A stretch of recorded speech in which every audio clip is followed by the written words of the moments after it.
கடந்த 5 ஆண்டு காலமாக தமிழகத்திலே திராவிட மாடல் ஆட்சி எனும் பெயரிலே ஒரு மோசமான ஆட்சி நடைபெற்றுக் கொண்டிருந்தது.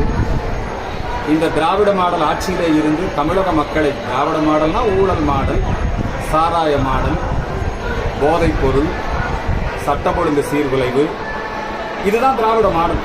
மக்கள் மிகப்பெரிய துன்பத்திலும் துயரத்திலும் ஆழ்ந்திருந்தார்கள்.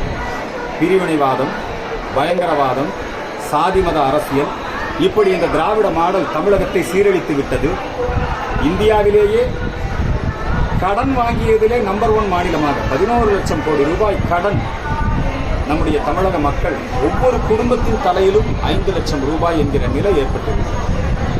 இந்த நிலையிலே நம்முடைய இந்து மக்கள் கட்சி, பாரதிய ஜனதா கட்சி, அனைத்து இந்திய அண்ணா திராவிட முன்னேற்ற கழகம், இவர்கள் எல்லோருமே சேர்ந்து எப்படியாவது திமுக ஆட்சியை வீட்டுக்கு அனுப்ப வேண்டும், திராவிட மாடல் ஆட்சியை முடிவுக்கு கொண்டு வர வேண்டும்.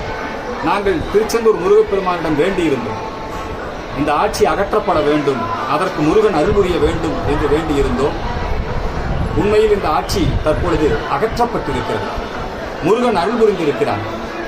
நாங்கள் இந்த திமுக திராவிட மாடலுக்கு மாற்று தேசிய ஜனநாயக கூட்டணின்னு நினைச்சுதான் நாங்கள்லாம் பிரச்சாரம் பண்ணோம்.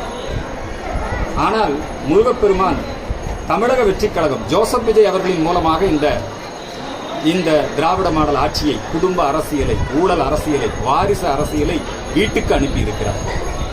உண்மையிலேயே ஜோசப் விஜய் அவர்களுக்கு முருகப்பெருமானுடைய அருள் பரிபூர்ணமாக இருக்கிறார். திருச்செந்தூரிலே அவர் வழிபாடு நடத்தி இருக்கிறார், சாய்பாபா கோயிலுக்கு போயிருக்கிறார். இந்த திருச்செந்தூர் முருகப்பெருமான் அவருக்கு அருள் புரிந்திருக்கிறார்.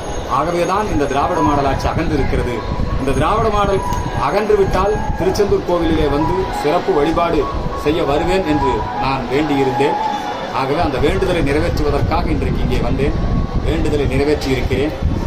புதிதாக தமிழகத்தினுடைய ஆளுங்கட்சியாக வர இருக்கின்ற தமிழக வெற்றிக் கழகத்திற்கும் முதலமைச்சராக பொறுப்பெடுத்துக் கொள்ளப் போகின்ற திரு ஜோசப் விஜய் அவர்களுக்கும் இந்து மக்கள் கட்சியின் சார்பில் எங்களுடைய வாழ்த்துக்களை தெரிவித்துக் கொள்கிறேன். முருகப்பெருமானுடைய அருளோடு அவர் இந்த ஆட்சியை ஒரு நல்லாட்சியாக நடத்த வேண்டும்.